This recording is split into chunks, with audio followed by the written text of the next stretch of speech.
Bueno, buenos días, buenas tardes, buenas noches, depende del lugar del mundo en el que estéis viendo esta entrevista. Os traigo otra historia inspiradora que creo que va a ser muy bonita. Está conmigo Aminda Frey. Ella nació pues 3 años después de que se construyera el muro de Berlín, en Berlín Oeste.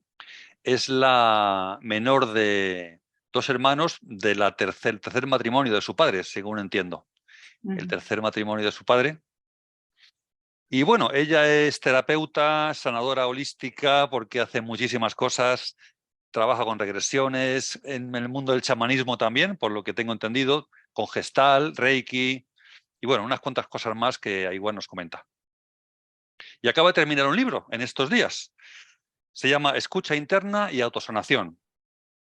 Yo lo defino como un minucioso compendio de nuestro mundo interno, de las energías que nos acompañan, y de las técnicas que podemos utilizar para conectar con nuestra esencia, sanar las emociones y con ello liberar el cuerpo de la enfermedad. Así es como yo lo entendí cuando lo leí. Y bueno, pues nos va a contar su vida y cómo ha llegado a este punto de sanación a través de unas experiencias de vida que creo que van a ser muy reveladoras. Bienvenida, Aminda. Muchas gracias por invitarme y un saludo a todos los oyentes o a los que nos ven en la pantalla. Bueno, es interesante que para empezar nos pongas en contexto cómo era Berlín en aquellos momentos y cómo era tu vida en aquellos momentos. Bueno, Berlín, claro, era una ciudad partida, era un momento un poquito difícil, donde faltaba la economía en todos los lados, y donde en cierta forma uno tenía un poco una sensación de estar encerrado, ¿no? Porque, claro, Berlín del Oeste era una especie de isla dentro de lo que era Alemania Oriental, Ujú. y si queríamos salir de Berlín teníamos que atravesar una franja de terreno de Alemania Oriental, donde no podíamos, era un tránsito, teníamos que ir por esta autopista y no podíamos salir de ella Ujú. hasta poder llegar a terrenos que pertenecían a la otra Alemania, ¿no? Eh, y bueno, eso era bastante particular realmente. Eh, mis padres aún así pues nos sacaban mucho a la naturaleza y viajábamos mucho y yo desde siempre pues, bueno, lo que recuerdo, mis momentos más bonitos realmente siempre han estado en la naturaleza, cuando hemos estado allí. Siempre necesité esta conexión para realmente sentirme bien. Ujú. Yo no soy una mujer de ciudad, nunca lo fui, ¿no?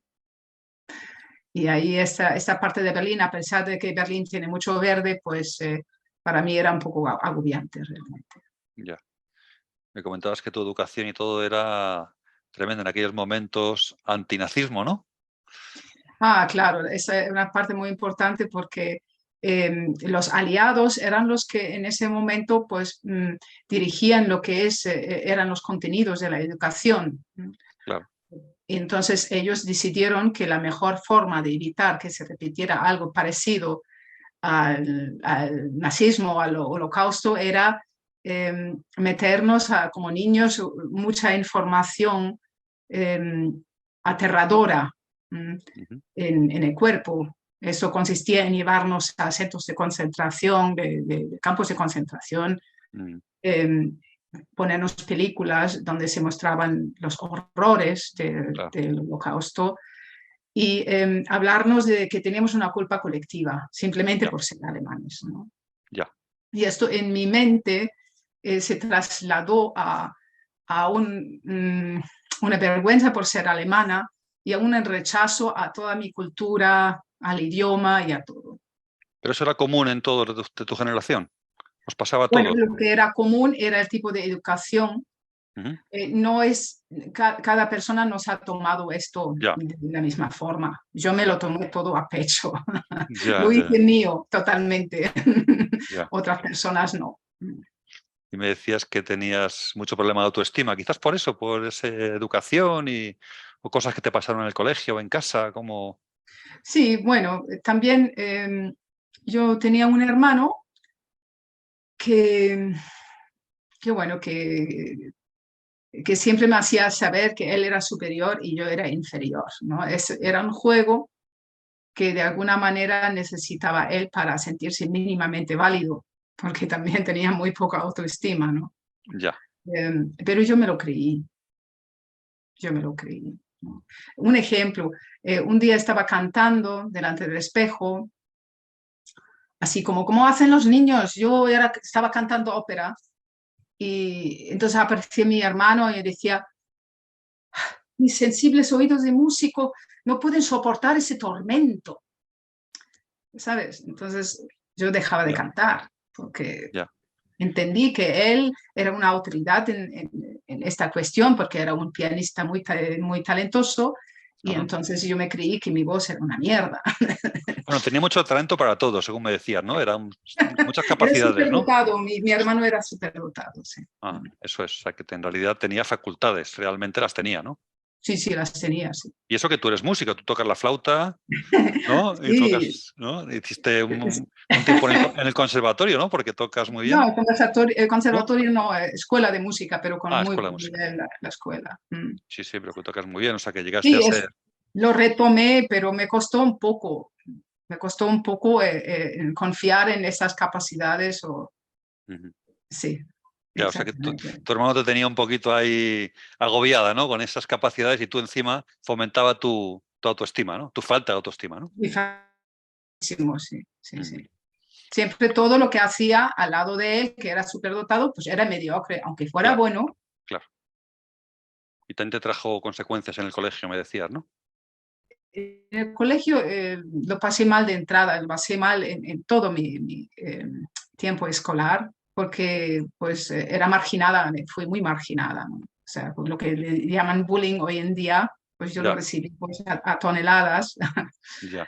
Y claro, encima era de tal manera mi forma de ser que no quería molestar a mis padres con estos problemas, entonces ellos no lo supieron. Ya, Entonces estaba muy sola con lo que me estaba pasando, ¿no? No lo contaba a nadie. ya. Y mi madre sospechaba algo, pero como en aquel tiempo tampoco había esta comunicación que menos mal que hoy en día la hay entre Mm, profesores y padres, pues eso no se sabía. ya. Bueno, ¿y qué pasó? ¿Cómo continuó tu vida? Bueno, mi vida continuó de que, bueno, lo del bullying se terminó un día Mm, cuando era adolescente mm, y tuve mi primer novio. mm, Y ese primer novio me insistió en recogerme en la escuela un día mm. y eso lo vio todo el mundo y, y de repente me empezaron a respetar, era una cosa muy extraña, ¿sabes? Bueno, mis amigas me llegaron a decir que ellos se hubieran merecido esto antes que yo, por ejemplo, ¿no? Eso de tener novio, Ujú. Ya, ya, pero al final se rindieron a esta evidencia y de alguna forma me empezaron a respetar. No sé, es extraño, pero así me ya el ocurrió. hecho de que alguien te quisiera, ¿no? Sí, Quizás. Dice, uy, esta chica le quiere a alguien, pues entonces tiene más valía de lo que pensamos, ¿no? ¿No? No sé, algo así, algo algo así, así. ¿no? Sí. Bueno, yo cuando, sí, o sea, en mi en adolescencia tardía me convertí un poquito así que en rebelde Ujú. y, y bueno, como estaba en ese momento pues muy, digamos, de moda estar en contra de los centros nucleares, toda esta historia en Alemania pues hizo muy fuerte, Ujú. yo me apunté a esos movimientos, en un cierto activismo, ¿no? Ya, Así revolucionario. ya. Pero también me sentía muy partida por dentro porque las cosas que estaban ocurriendo, no encontraba un grupo donde me sentía realmente como ¿Dónde con personas encajaras, que no? pensaran igual que yo, porque ahora eran pacifistas tontos o eran activistas violentos, Ya. ¿no? Entonces era como que seguro que las habría, pero yo no los encontré, no encontré nadie que realmente Mm, podía estar con la misma inquietud que tenía yo. mm, Y para mí me pasaba lo siguiente, yo encendía la luz en mi casa y usaba la nevera y todo esto, sabiendo que esa luz provenía de un centro nuclear. Y yo estaba en contra del centro nuclear. Y esto a mí me creaba, pues por dentro, una incoherencia y una sensación de no estar haciendo lo que quería hacer, ¿no? Ya. Y entonces acabé viviendo sobre la tierra, sin luz, sin agua corriente, reconectándome con la tierra, que es lo que me hacía falta realmente, ¿no? Entonces yo salí de Berlín pues con 21 años, más o menos, para vivir en una comunidad de gente que vivía en tipis en Reino Unido, en Gales. O sea, que un poco para ser coherente contigo misma, ¿no? Sí. ¿Y allí qué pasó? ¿Te fuiste? Bueno, me dijiste que te marchaste de casa con 18 años, que en Alemania es bastante normal, ¿no? Y con Ah, sí, 21 te fuiste para... eso es, eso es. Con 21 me fui porque en uno de mis viajes, porque estaba como muy, eso, partida con esta cuestión Ya. política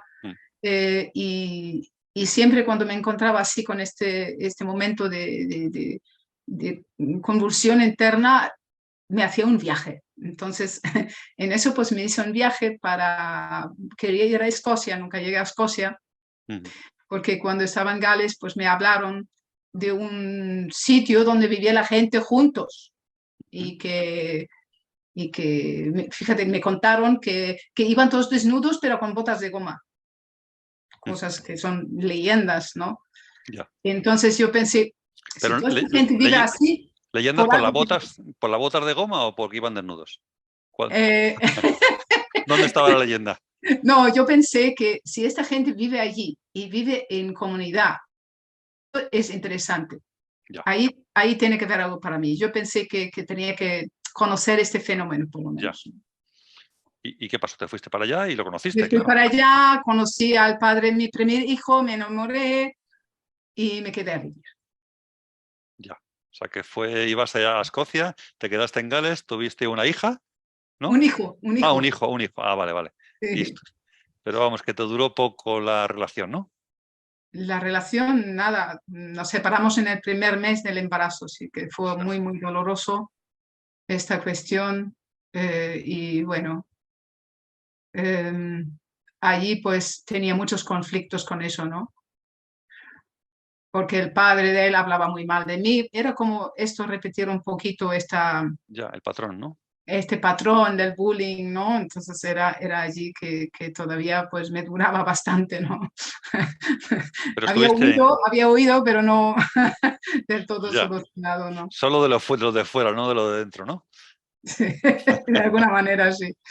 Pero Mm. te quedaste tiempo ahí, ¿no? Te quedaste... Casi 3 años estuve viviendo allí, ¿Y sí. ahí qué pasaba? ¿Qué hacíais allí? Bueno, pues vivir realmente la gente normalmente vivíamos de lo que nos pagaba el Estado, Ajá. ¿sabes? Que teníamos una ayuda del Estado, que en aquel momento Inglaterra era muy generosa, Ujú. nos daba seguridad social y nos Qué daba bien. dinero, aun siendo de fuera, y eso nos permitió vivir allí. Luego eso cambió, ¿no? Pero Ujú. por en el momento que yo estuve viviendo en ese sitio, pues podía vivir del Estado y bueno, claro, se pasaba el día uno, pues por un lado buscando la leña, porque siempre se funciona con leña, viviendo en un tipi. O sea, gastabais poco, claro, porque no tenías electricidad, ¿no? O Sí, solo para comer, ¿no? solo para comer, claro. Tenemos huertitas también, Claro. ¿Y cuántos erais?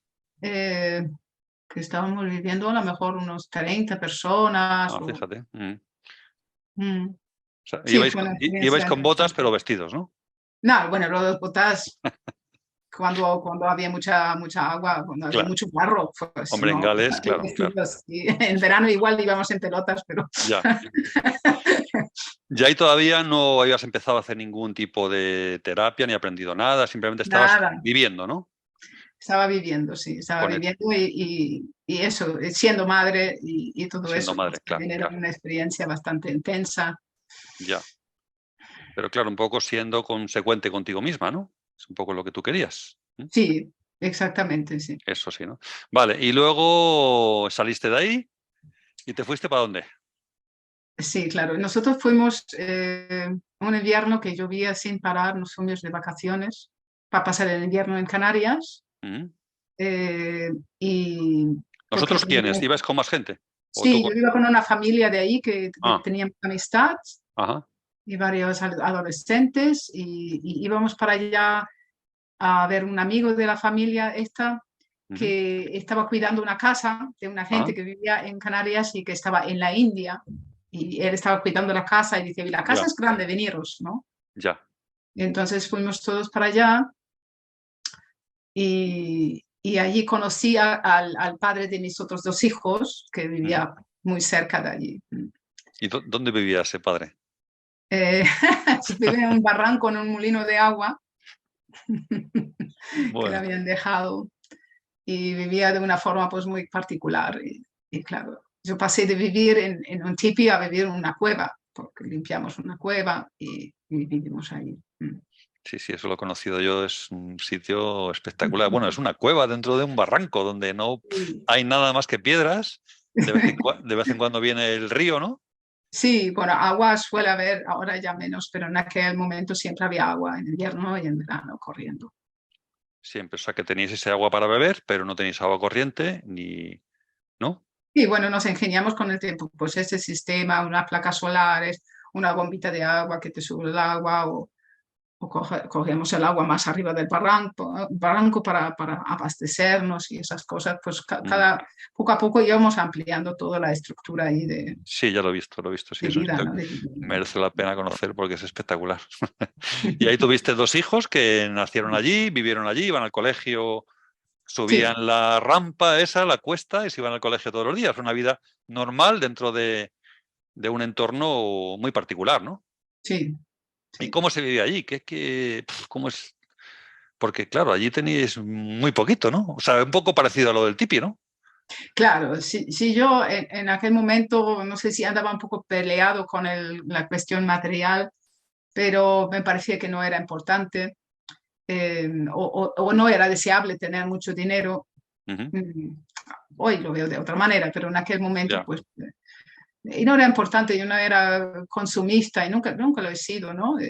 La necesidad de consumir así no es ya. algo tan importante para mí porque bueno, teníamos eso, teníamos huertas, llegamos a tener animales, cabras, gallinas, y vivíamos pues de hacer artesanía. Y bueno, y teníamos para vivir, no era una escasez, ¿sabes? Exagerada. Bueno, ¿No? dentro de las necesidades que teníais, que eran bien pocas, una vez más, ¿no? Claro, claro, claro. No gastabais mucho, no necesitabais mucho. Exacto, ni alquiler, ni agua, ni luz, Claro. pues ni teléfono que teníamos tampoco, pues, pues poco. Y vivíais más familias allí, ¿verdad? ¿Más personas? Sí, con el tiempo, pues en épocas vivían otras familias, pero nunca llegó a ser una comunidad Ya, que es lo que yo echaba un poco de menos, eso es verdad, porque a mí siempre me ha gustado mucho convivir con gente, ¿no? Tener así, sí, es una parte importante para mí, pero bueno, en parte, pues, en ya, parte se cumplió ese ya. requisito. O sea, que ¿No? tus amigos galeses se volvieron y tú te quedaste allí. Sí. Vale. Tú siempre que vas con un propósito, al final pasa otra cosa, ¿no? Y vas a Escocia y te quedas en Gales. Vas de vacaciones a Canarias y te quedas en Canarias a vivir, ¿no? Bueno, más bien digo que fluyo, ¿no? Que los Fluye, planes sí. se hacen para deshacerlos otra vez cuando Exactamente. Muy bien, tengo. muy bien. Bueno, ¿y entonces qué pasó? ¿Estuviste ahí un montón de años? ¿14? 14 años estuve viviendo allí Mm. en ese barranco. ¿Y cómo acabó eso? ¿Y qué pasó también? Que la autoestima, que todavía no la tenía colocada, Ujú, um, me ocurrió que mi compañero, pues también de alguna manera se convirtió en mi pinche tirano al respecto, porque yo vivía lo que estábamos teniendo como unos continuos faltas de respeto, ¿sabes? A mi ser, ¿no? Entonces, fue difícil, fue muy difícil.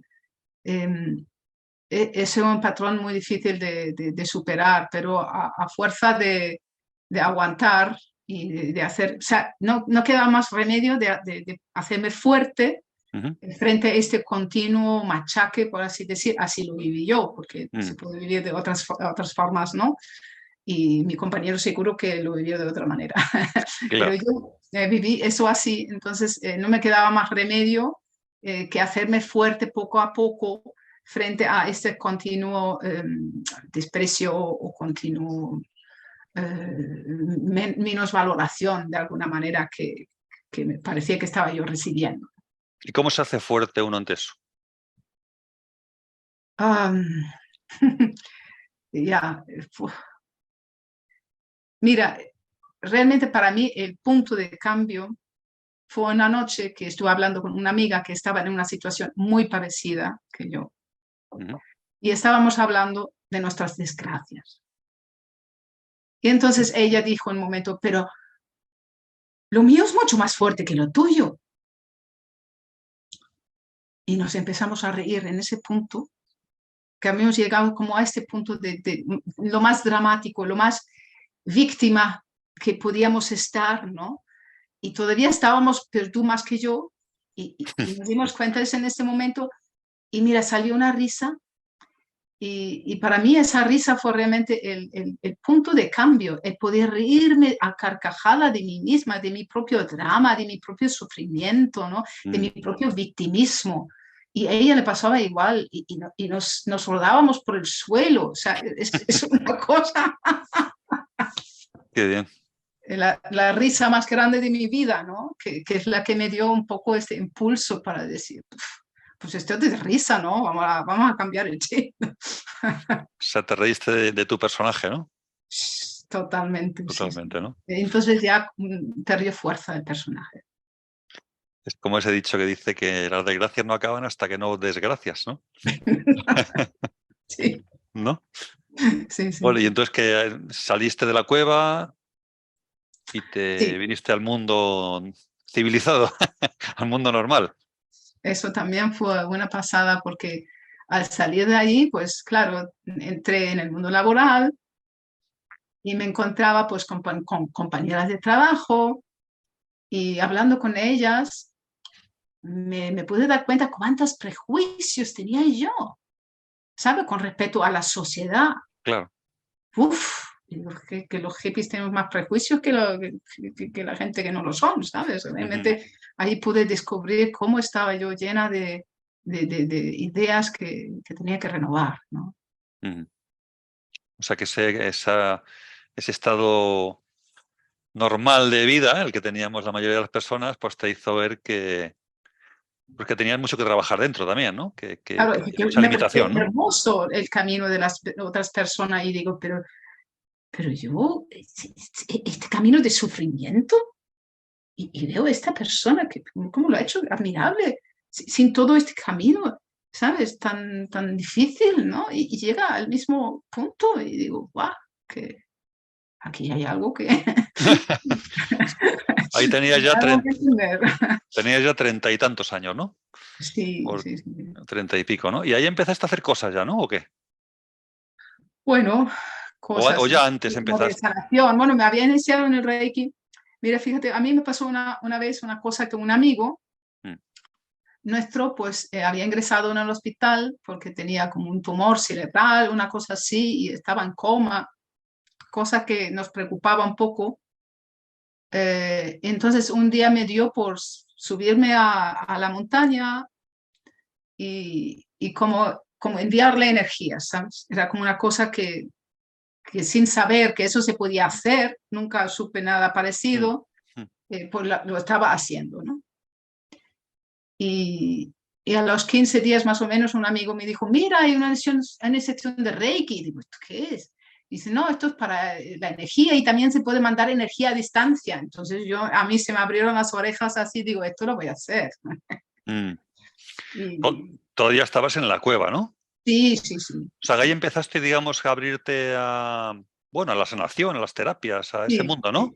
sí, sí, Estando en la sí, cueva, ¿no? en ese punto, sí. Y cuando saliste empezaste a profundizar más, ¿no? ¿Qué hiciste? ¿Cómo fue eso?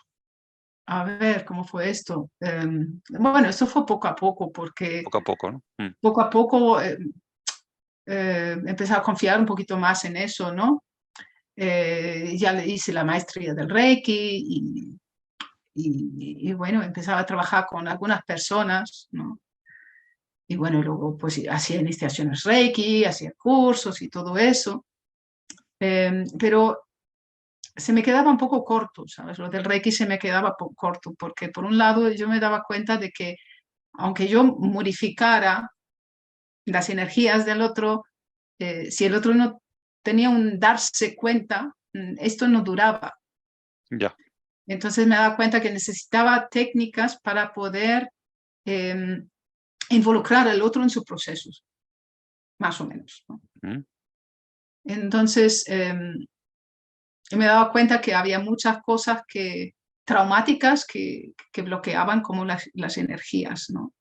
Y que en algún momento a un cliente mío entró en regresión espontáneamente, por ejemplo, ¿no? Y yo me quedaba así muy asustada diciendo, a ver, ¿cómo manejo esto? ¿No? Lo puedo manejar bien, pero me di cuenta que es un terreno que sin más formación yo no podía profundizar, ¿no? Ya. Que hubiese sido una irresponsabilidad por mi parte. Entonces busqué formarme en regresiones, esto ya era pues fuera de la cueva, evidentemente. Ya, claro. Y entonces encontré ese profesor, este maestro, que estaba dando un curso, que empezó a dar un curso en Canarias de bioregresiones, Jesús González Bedoya, y me formé con él y tanto me gustó su enfoque, su conciencia, su ser, que le pregunté qué más me recomendaba para seguir estudiando con él y me habló de la Gestalt, que él estaba dando una formación de Gestalt, iba a empezar a darla justo en Madrid, en Barcelona y en Madrid. Entonces yo pues me inscribí y empecé a hacer esta formación trasladándome de Canarias a Madrid cada mes y para los intensivos y todo eso. Y valió la pena, la verdad. Sí. Dime una cosa, ¿hubo algo estando en la cueva, algún episodio o tú notaste algo por lo que empezaras a confiar en ti misma hasta el punto de empezar a mandar energía a otras personas? ¿Cómo pasó algo o no? ¿Simplemente fue algo que fue sucediendo? ¿O el propio contacto con estar ahí en ese mundo tuyo, ¿no? Porque allí estás en contacto con prácticamente con la naturaleza, o sea, y poco más. ¿Fue todo eso o no? ¿O pasó algo? Bueno, sí, pasaron cosas. Bueno, no sé si antes del Reiki, porque yo creo que realmente empezó después del Reiki todo esto, ¿no? Ajá. No sabría lo que me llevaba allí. Bueno, de hecho, mi pareja en aquel momento practicaba yoga, ¿no? Practicaba yoga y a veces pues hacíamos como pequeñas meditaciones o cosas así que yo no tenía ni idea, pero bueno, empezaba a tener quizás algunas percepciones, ¿no? Del mundo Ya, interno mío, ¿no? En ya. esos momentos. Ajá. O sea, gracias a un poco a ese, estar en ese mundo, claro, porque, Mm. bueno, entonces ahí Ah, bueno, empezó. y había otras cosas ¿Qué porque a cosas? veces venía María Dina, que es una chamana, una Ajá. abuelita muy sabia. Ella venía a dar cursos, porque en el barranco a veces, pues eso, que dábamos cursos y ella daba cursos, pues así como un poco desde su chamanismo, ¿no? Ujú, Me acuerdo que uno se llamaba El arte de ser mujer, ujú. bueno, que eran cursos que nos conectaban un poco con nosotros mismos y con la naturaleza y todo eso, sí. Eso también sí, Ajá. fue muy importante para mí. Sí, O sea, que aparecieron personas que te fueron orientando y guiando por ahí a ese terreno, sí, ¿verdad? sí, sí. Que en el que tú fuiste luego profundizando ya un poco más adelante, a partir de los 30 y pico años. Sí. Y También con las temazcales, porque yo en la comunidad donde vivíamos hacíamos siempre el inipi, que es como una ceremonia sagrada, una cabaña de sudar, y cantábamos canciones, así como eh, a la madre tierra y esas cosas. Y eso sí que para mí era como una forma de espiritualidad que me llenaba, ¿no? Entonces, desde allí, mm, de alguna manera, me encaminé en esa dirección, ¿no? sí. Dicen que los sanadores aprenden sanación porque necesitan sanarse ellos mismos, ¿no? Absolutamente. Sí, ¿eh? Ese fue tu caso. ¿Tú necesitabas sanar cosas? Muchas. ¿Sí? ¿Cómo qué cosas te pasaron en tu vida que necesitabas sanar? ¿O cuándo empezaste a sanarlas? O si tu sanación empezó a abrir el camino a la sanación de los demás. Cuéntame esa parte. Tuve un momento muy potente porque yo padecía asma en un momento, ¿vale? De mi vida y estaba tratándome con homeopatía para ese asma sí. y eso me funcionaba muy bien, pero Ujú, cuando dejaba de tomar la medicación al tiempo, pues volvía ujú, el estado asmático. Y entonces ya en ese momento estaba recién iniciada en el Reiki ujú, y tomé una decisión, dije, bueno, que yo quiero estar sana sin depender de ningún medicamento, por muy homeopático que sea, eh, esto lo tengo que solucionar, ¿no? ujú. Y entonces allí entré por primera vez, hice como ese viaje interno para conocer las raíces de este desequilibrio, ¿no? Ujú. Porque, claro, justo me venía una crisis y dije, esta es la mía, voy a aprovechar la crisis para entrar y comprender, ¿no? Ujú. Y comprendí en este movimiento de que no me quería a mí misma para nada, ¿no? Que lo que estaba haciendo era rechazar una parte de mí muy importante, mi ser, y eso se traducía en estos estados de no poder respirar, ¿no? Ya. Y descubrí todo esto y en ese momento yo pude ver que había muchas cosas, porque me tenía idealizada. O sea, hasta ese momento en mi vida yo era la que ya lo tenía todo hecho, ¿sabes? Ya. Era como una superficie muy irreal de una preparación espiritual o algo así que estaba completamente inexistente porque en realidad no había visto ahí nada de la profundidad de mí misma, ¿no? Ujú. De los sentimientos, porque claro, yo también crecí en un hogar donde los sentimientos siempre estaban suprimidos, ¿no? Ya. No se mostraban abiertamente, porque pensando en mis padres, que mi padre pues había vivido la guerra como soldado, había estado en un campo de trabajo siberio y todas las cosas que le habían ocurrido en la vida, hicieron que cerrara muchas puertas, ¿no? Ujú. Y mi madre igual, que también, pues ella era adolescente cuando terminó la guerra y todas estas experiencias de guerra y de posguerra, porque también la cerraron, ¿no? a su mundo emocional, porque se pone uno una capa de supervivente y Claro, allí, claro, y entonces eso lo aprendí yo, porque uno aprende imitar a los padres, ¿no? claro. Claro, hace lo que ve, ¿no? Somos monitos de repetición, ¿no? Así somos. Entonces yo seguí con esa superficialidad allí y idealizando a mí misma, ¿no? Ujú. Entonces con ese primer viaje me he dado cuenta que había muchas cosas que trabajar ahí dentro, ¿no? Ya. Y ese conocer ese misterio de tu familia, eso que me contaste, que Mm. espero que nos lo cuentes, te ayudó a sanarte a ti misma y a conocer esa parte de ti que no querías ver o ¿cómo fue eso? ¿Hay algo que conectó con algo de ti? Eso de, porque ahora nos vas a contar, pues eso, el secreto familiar que me has contado a mí, que es Vale. importante, ¿no? Que es importante para conocerte a ti misma. ¿Eso te ayudó o no? ¿Cómo fue? Bueno, voy a contar el secreto y después Venga, voy a seguir venga, hilando, ¿sí? sí. Eh, bueno, el secreto familiar fue que como mi padre bueno, tuvo un primer matrimonio Ujú, y eran los tiempos de cuando empezó la guerra. Su mujer estaba embarazada cuando él fue llamado al frente. ujú, Entonces él pues fue soldado del Reich, se fue acabó en Siberia y ahí acabó, digamos, siendo capturado y metido en una mina de carbón a trabajos forzados, que uno no ha escuchado mucho de esto, pero estos lugares son muy parecidos a los campos de concentración nazi, no tienen mucha diferencia. claro, Eh, pero ya por el otro bando, ¿no? exactamente, exactamente. Se sabe menos, pero fue igual de cruel y terrible, ¿no? Lo que se vivió allí en ese lugar. Ya. Entonces, claro, mi padre, bueno, yo después he entendido de que las personas que pasan por estas situaciones, si no tienen un anhelo potente, Mm, una meta proyectada en su mente, ujú. suelen perecer porque no tienen un impulso de vida lo suficientemente fuerte como para sobrevivir, Una motivación, ¿no? una motivación. Sí, como el libro de Víctor Frankl, ¿no? Exacto, Comentabas. eso es, sí. Sí, sí. Entonces, claro, yo eso lo entendí muchos años después, ¿no? Mi padre cuando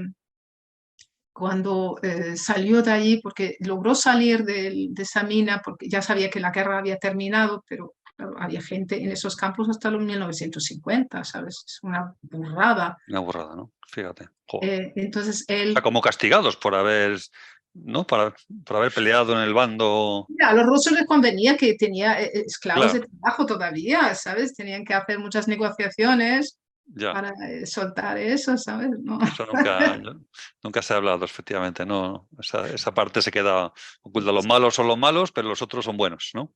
Sí, El eso, famoso malo y bueno, que no hay ni malo ni bueno, ¿no? no, no.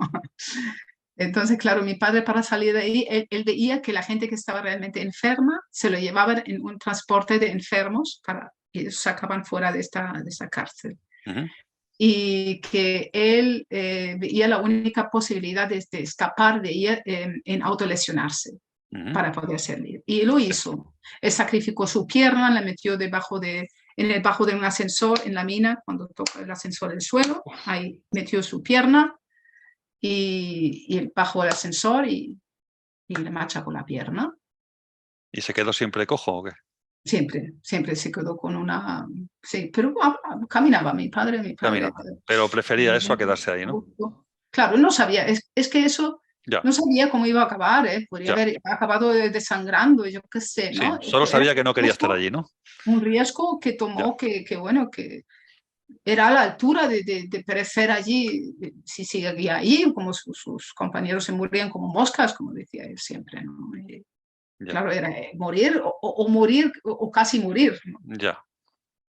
Y eligió eso y tuvo suerte que eso lo podían sacar ahí de esta cárcel, de este campo, y él volvió a casa, le Ujú. recompusieron la pierna, bueno, y volvió a casa. Y claro, Sí, él tenía ese anhelo tan grande de reunirse con su pequeña familia que lo que encontró a la hora de volver es que su mujer tenía una niña pequeña de unos 2 años que no y- podía ser de él. El tema es que, claro, mi padre, que le debió de claro, morir otra vez cuando eso, porque claro. la idea que se tenía en aquel momento de la infidelidad o del honor de un hombre, ¿no? O sea, Claro. eso era como romperlo, es que se debió de romper en ese momento. Y entonces Mm, no se le ocurrió otra cosa que obligar a su mujer a dar esa niña en adopción. Y eso ocurrió. Y entonces la mujer eso no lo sobrevivió, cogió un cáncer y murió el año después, ¿no? Fue todo un movimiento muy trágico, de mucha tragedia ujú. y de mucha repercusión, porque también mi hermana, la hija de él, pues claro, de repente pues conoció a su padre, que era el ogro que venía a casa porque Claro, hizo una cosa terrible, le separó de su hermana, hizo que muriera su madre. ya. eh, y esa mujer también, pues nunca le pude perdonar a mi padre, ¿no? Fue una situación pues muy, Y muy luego densa. encima la llevó a un orfanato, ¿no? La llevó a un centro porque él no podía Sí, la ocuparse llevó de a ella, un ¿no? orfanato porque él tenía que trabajar, no podía hacerse Claro. cargo. Ella estuvo en el peor sitio posible para una niña. eh, y luego él se juntó con otra mujer que era viuda, que tenía 4 hijos, de los cuales sí se hizo cargo sin problema. Ujú, Pues para mí eso siempre me parece una paradoja muy grande, ¿no? O sea, pero es así la vida. ya. Y entonces él ya cogió a esta hija, a esta familia, Ujú, y mi hermana, que pues quedó como en un papel como de Cenicienta, un poco, ¿no? ya. Pasó por el rol de Cenicienta, bueno, pasó por mucho sufrimiento y O sea, que salió de un orfanato que la trataban fatal a una casa que la trataban fatal. no, no, horrible. O sea, la historia de esa Sí, mujer, bueno, ya. ella de hecho se suicidó con 42 años, se suicidó. Nunca pudo perdonar a mi padre y todo eso, pero o sea, era secreto familiar, yo no tenía ni idea. Ujú, Hasta el día de la muerte de mi hermana, yo esto no lo supe, porque yo tenía a mi padre idealizado, me tenía a mí misma idealizado, todo eso era idealización para no ver los Ya, horrores el que fondo, ¿no? yo O sea, también te habías creado ¿no? tu burbuja y te habías metido en ella, ¿no? Y, ¿no? Habías creado tu mundo, te habías Esa, alejado del mundanal ruido, te habías ido por ahí, te has escondido, ¿no? sí.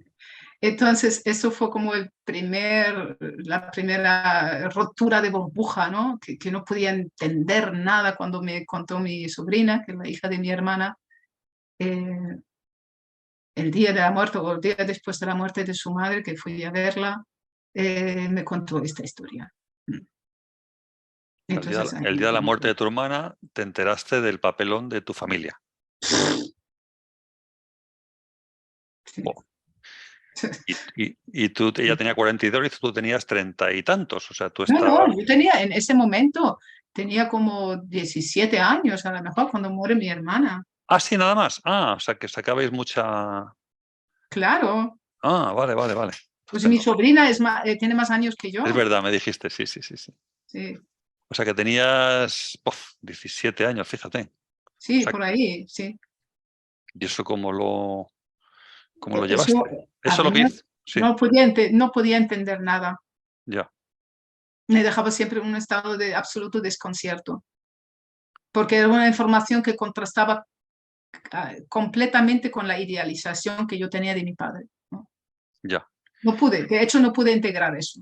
Es que ya. no podía, eso Ya. ya te digo, que se quedó ahí sin integrar y creaba una desazón interna importante que ¿Y luego lo cuándo? pude resolver muchos ¿Y años después. cuándo y cómo lo has resuelto eso?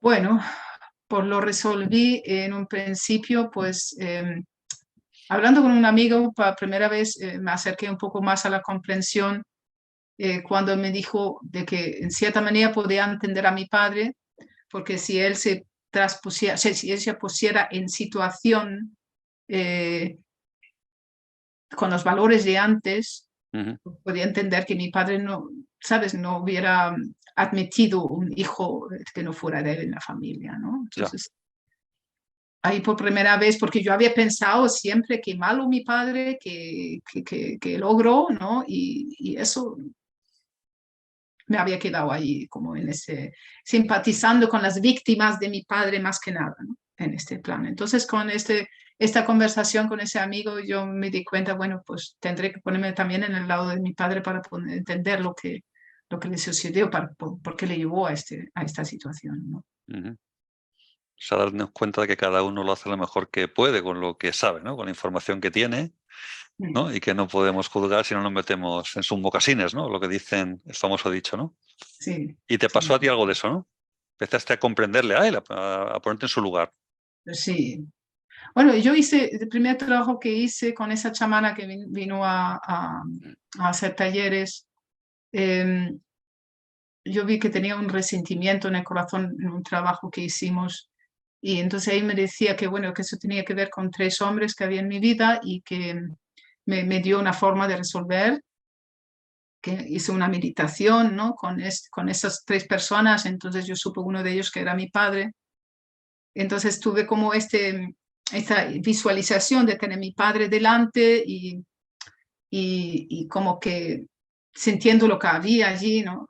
Entonces, yo sentí que mi padre me estaba pidiendo perdón en ese trabajo. Y yo en aquel momento decía, pues no sé por qué te tengo que, ¿sabes? Yo no sé, sí, yo te perdono, no sé qué me pides, ¿no? Este perdón, ¿qué quiere decir, ¿no? ¿A qué te refieres? Pero yo te perdono, ¿no? Eso fue este trabajo. Entonces yo siempre supo que había algo que mi padre me estaba pidiendo perdón y no sabía lo que era, ¿no? No. En aquel momento no lo podía comprender, pero ya mi corazón decía, te perdono, lo que sea que hubieras hecho, yo te Ya. perdono. O sea, que perdonaste sin saber qué estabas perdonando. Sí, exacto, pero perdoné, es curioso. Y Nunca luego, volví a tener rencor, aunque descubrí lo que descubrí. pero luego perdonaste, luego tuviste la comprensión para perdonar desde otro lugar, ¿o cómo fue? Luego entendí a qué nivel estaba necesitando mi padre ese perdón. Ajá. Porque a ti no te hacía falta ya, ¿no? A mí no me hacía falta el perdón, me hacía falta ver todo aquello para liberar la energía que Ujú. todavía estaba bloqueada en mi cuerpo. Ya. Pero no el hecho de perdonar. Ya, o sea, tú no necesitabas, no tenías esa carga metida de dolor, ¿no? El corazón no. No tenías, ¿no? No, era más bien en la mente, era en el cuerpo, O sea, pero no en el tú no corazón. tenías rencor hacia tu padre, no guardaste nada, ¿no? ¿Nunca lo tuviste o qué? O pues lo tuve en esa época, antes de hacer este trabajo. Claro, lo tuve en esa época cuando supe lo que había hecho con su familia anterior, Mm. ¿no? Pero digamos que lo ocultaste, ¿no? Parece que lo escondiste en tu... Sí, sí, era maestra yo en el ocultar. No quisiste verlo, ¿no? Vale, vale, vale. Exacto, sí. Bueno, y entonces luego te pasaron más cosas, ¿no? Luego con tu madre y tu hermano. Em, mi hermano también se suicidó. Mi hermano, de tan inteligente que era y tan desequilibrado que era, pues desarrolló una esquizofrenia y se suicidó cuando tenía 33 años. Mi madre siempre estaba volcada en él porque sentía que, que estaba muy necesitado, muy desequilibrado. Y, y bueno, eso también me influyó mucho a mí, ¿no? Porque yo siempre tenía la sensación también de no valer nada porque, porque como que mi madre, yo siempre pensaba que mi madre estaba solamente por mi hermano. Y yo era un añadido más, ¿no? Era la Mm, sensación que yo tenía, ¿no? mm, Y, y claro, ahora, hoy entiendo que mi madre realmente estaba preocupada por él porque sabía que él estaba mal, ya. él estaba mal, eso era así, ¿no? Él de alguna manera, porque yo entendí mucho después que desde el movimiento sistémico de la terapia sistémica, ¿no? Que hay por Hellinger, que en realidad mi hermano fue el que se llevó la carga más gorda de esta familia, de todo lo que había sucedido, esta carga energética, eh, esta carga se la llevó él. Y, y hoy en día yo puedo agradecer profundamente este movimiento, ¿no? Porque ya lejos de envidiar que tenía más atención de su madre, entendí, ¿no? De que gracias a él yo estoy aquí con las facultades que tengo y el desarrollo que he podido hacer, ¿no? En esta familia, porque si no me hubiera tocado a mí una carga que insuperable, al igual que mi hermano Ya. no, parece que no superó, pero bueno, hizo su movimiento, ¿no? O sea, que os liberó, digamos que limpió el árbol, como dicen algunas De alguna personas, ¿no? manera, sí. Sí, ¿no? Y entonces tú ahora, ¿cómo ayudas? ¿Cómo os ayudas a sanar a otras personas? ¿Cómo es tu forma? Sí, bueno, hay muchas formas, ¿no? Pero de toda esta tragedia familiar, de todo este dolor tan grande Mm, que hubo allí, también por la rama de mi madre, pero todo ese dolor que hubo y que aprendí en mí misma a transmutar, ¿no? Y a convertir, digamos, en ese don de poder ayudar a sanar a las familias, ¿no? Yo trabajo una técnica que se llama constelaciones ancestrales ujú, y es una forma de limpiar el linaje profundamente, no solamente desde la pequeña familia individual, mm, incluido quizás abuelos y tal, que es lo que trabajan las constelaciones familiares, sino más profundo, yendo, digamos, a lo que son los orígenes, que muchas veces son muchas más generaciones atrás, en lugares donde no tenemos información, ¿no? Esa técnica pues permite ir al fondo y sanar, sanar el árbol, ¿no? Entonces es una de las cosas que aprendí y que bueno, que es como la resiliencia, ¿no? De lo que mm. me ha traído este sufrimiento del árbol familiar. Y esa percepción, esa intuición que tú tienes, que yo la he conocido, porque tú me has hecho terapia a mí, y aparte de terapia, pues ves cosas, sientes cosas, percibes cosas. ¿Eso cómo lo has desarrollado? Bueno, yo creo que uno nace con eso. Sí, tú Eh, siempre has sido así. bueno,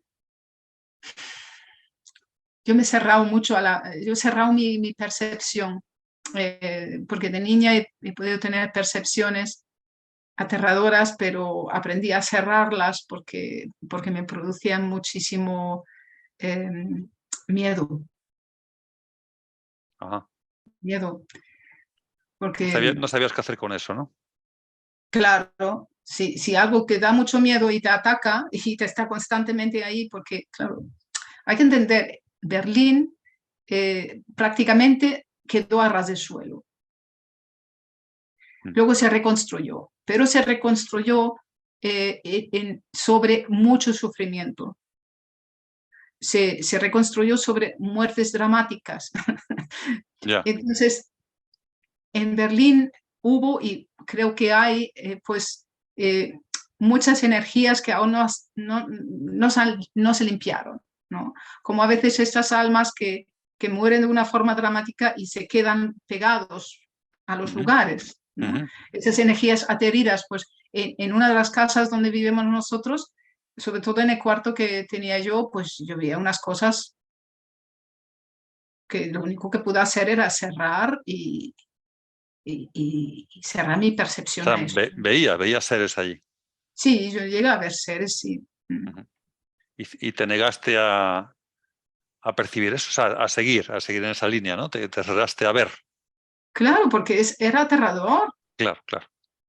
Pues, ¿cómo voy a ver algo que sea aterrador? Si encima llamo a mi padre y dice, mira, es esto, ahí veo esto, hay un monstruo. Claro. Y dice mi padre, no hay ningún monstruo. Pero Y vamos, tenías unas yo capacidades que también luego... digo, no hay ningún monstruo y me quedo tranquila, relativamente. Ya. Pero esas capacidades siempre han estado en ti y con el tiempo has empezado a canalizarlas de alguna manera, ¿no? A llevarlas a un terreno más luminoso. ¿Puede ser o no? Sí, por supuesto, claro, claro, claro que sí. Sí. Con ese trabajo tuyo que has hecho de, bueno, limpieza tuya personal.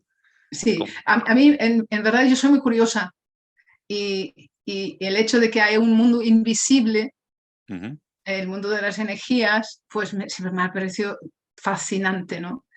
Y cuando con el Reiki entendí que, bueno, que podía empezar a influir en ese mundo, porque yo dejé de hacer Reiki porque empecé a manipular las energías, porque en el Reiki no manipulas, pero yo en mi exploración pues empecé a mover energías de aquí para allá ujú. y entré pues en terrenos de lo invisible que bueno, que a veces casi me quedo allí, ¿sabes? O sea que también es un mundo que no es carente de peligros, por así decir, pero me he Ya. metido siempre como una loca, como una, no sé, una loca exploradora allí. Y bueno, y tengo suerte de haber salido ilesa de ahí. Claro que hay mucho tipo de energías ahí, ¿no? Claro, en ese mundo, Sí. ¿no? Claro, claro.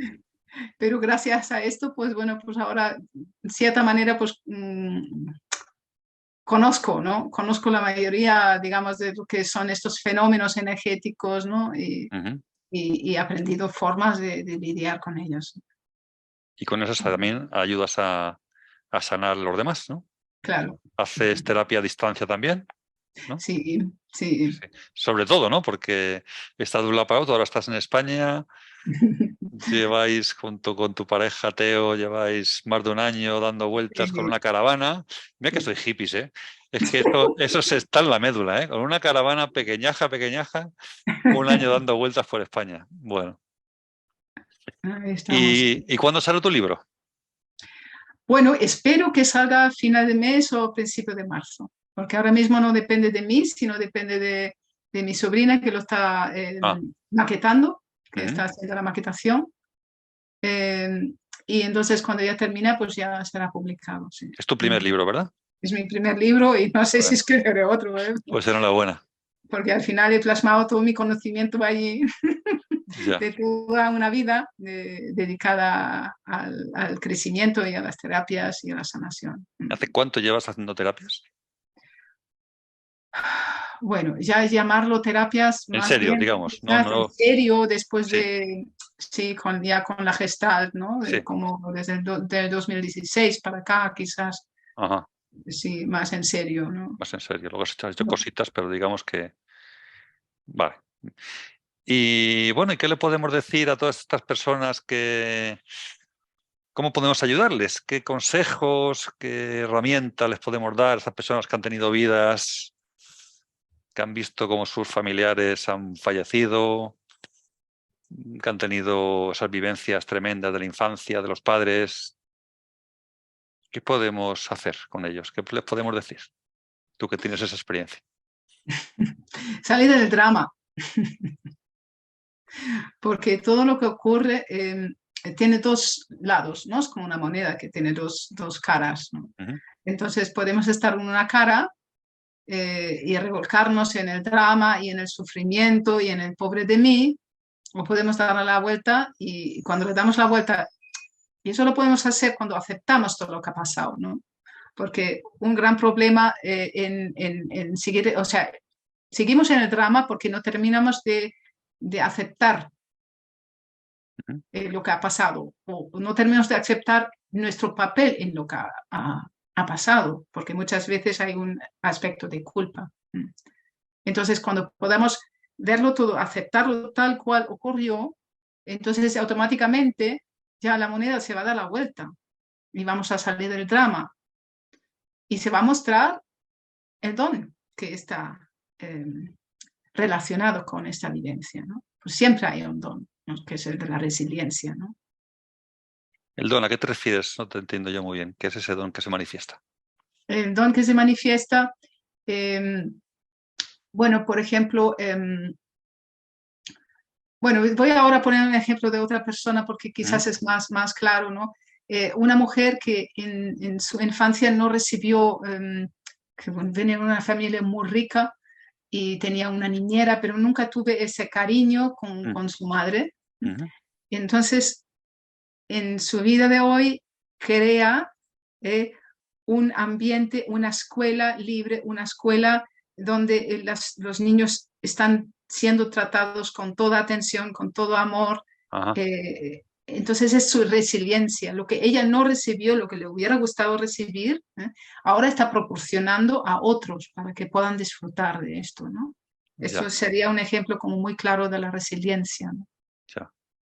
Y en tu caso podría ser todo este desarrollo de esas capacidades, llevarlas a un terreno más amoroso, digamos, ¿no?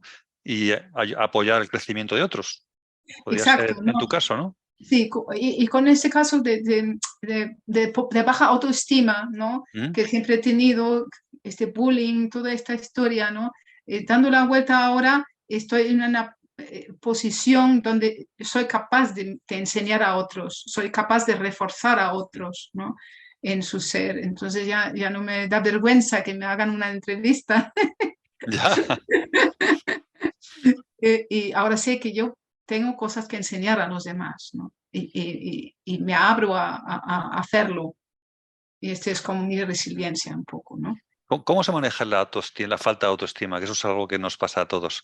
¿Cómo la podemos manejar? ¿Qué nos puede decir? Bueno, solemos tener un movimiento, bueno, un movimiento que es como decir, o hacerlos más grandes o hacerlos más pequeños ante una falta de autoestima, ¿no? Entonces, en ambos casos, ya sintiendo que somos menos o que somos más que los demás, estamos en lo que es la comparación. Sí. Y la única forma que yo conozco de salir de allí es reconocer que tú y que todos los que nos están escuchando y que todo el mundo tiene, estamos a un mismo nivel de valor personal, de ser.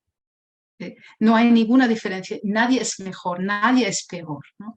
Cada uno está viviendo lo que le ha tocado vivir o lo que eligió vivir y esto es igual de válido que lo mío. Entonces yo solamente entendiendo eso pueda permitirme decir, pues tengo una luz muy grande que ofrecer.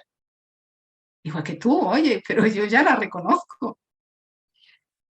Entonces, esa es la autoestima a lo que he podido, la que he podido conseguir, ¿no? O es lo que me parece que es la forma más hermosa de autoestima, porque otra cosa sería como más forzado, ¿no? No, yo soy más, yo valgo más, ¿no? No, el movimiento no es tan limpio, ¿no? Claro, pero el tema es que yo me lo creo. Yo me creo que soy menos. Yo estoy convencido porque yo me cuento mi película de mí mismo y mi película de mí mismo me está repitiendo una y otra vez que yo no me quiero, que yo no me acepto, que yo no me gusta como soy. que no me gusta cómo me comporto, que no me gustan las cosas que digo, no me gusta lo que interpreto de las cosas que veo. Y eso es constante. Y eso está bien. Luego sí puedo reconocer lo que tú dices, ¿no? Pero ¿cómo salgo de ahí? Porque es que eso es constante, ¿no? Sí, yo he descubierto, y gracias a lo que he podido aprender de mis maestros, por supuesto, de que esto tiene que ver con la carencia. La carencia es como un vacío, ¿no? La carencia en realidad se refiere a la atención que hemos recibido de nuestros padres. Sí.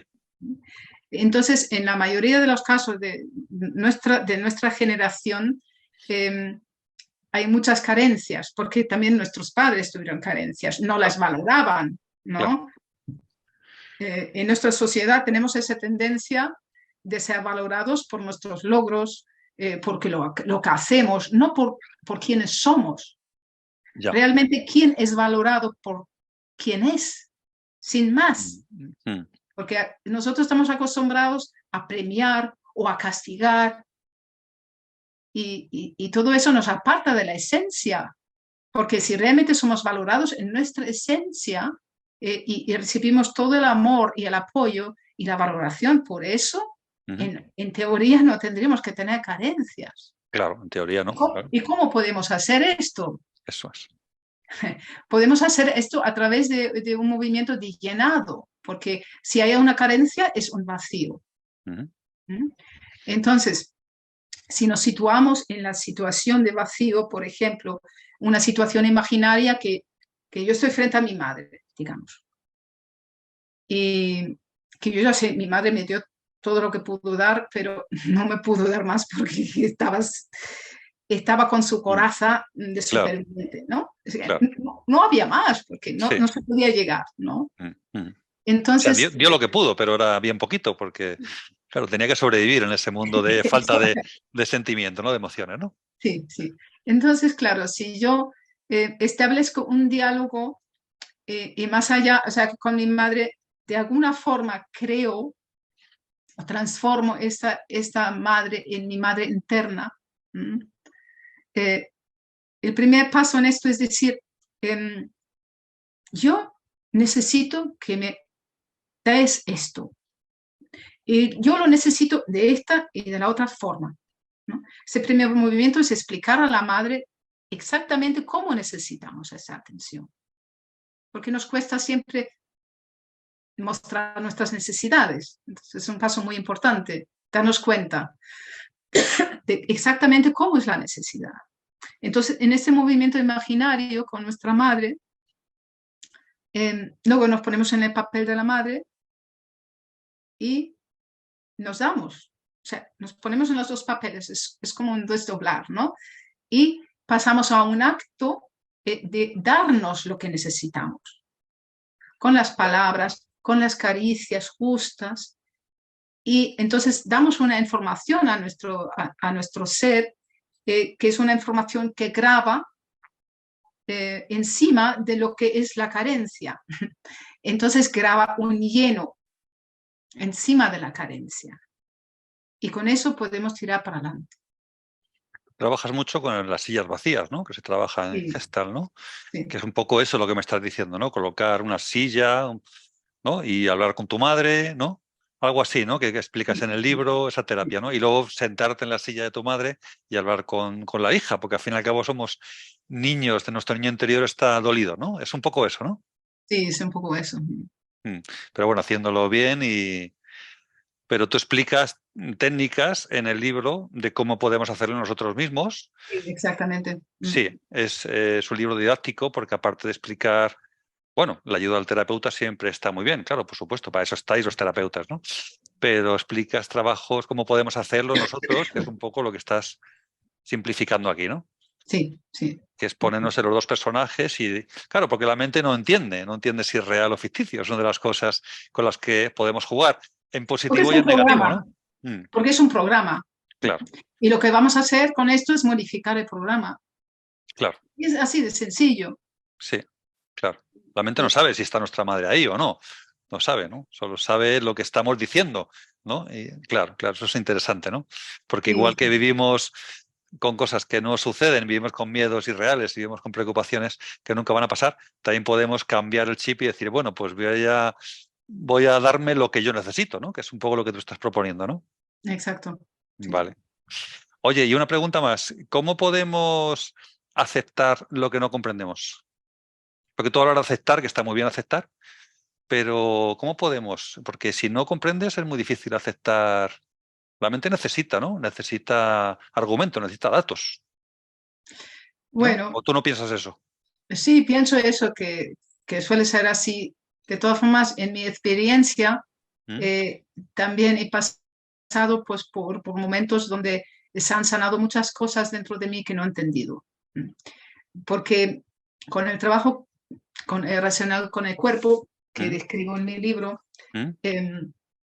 con ese trabajo corporal a veces salen energías, a ¿Mm? veces salen sensaciones, cuando los miramos, los contemplamos, esas sensaciones se liberan, se van y no hemos entendido con la mente lo que ha pasado. Sin embargo, nos Ajá, hemos liberado ya. y no, la mente sí lo quiere entender todo, pero muchas veces las cosas del espíritu y las ¿Mm? cosas del corazón no podemos entender del todo. Ya. Y hay Vale. que renunciar a veces a todo mente, ¿sabes? Porque somos mucho más, la mente es una parte.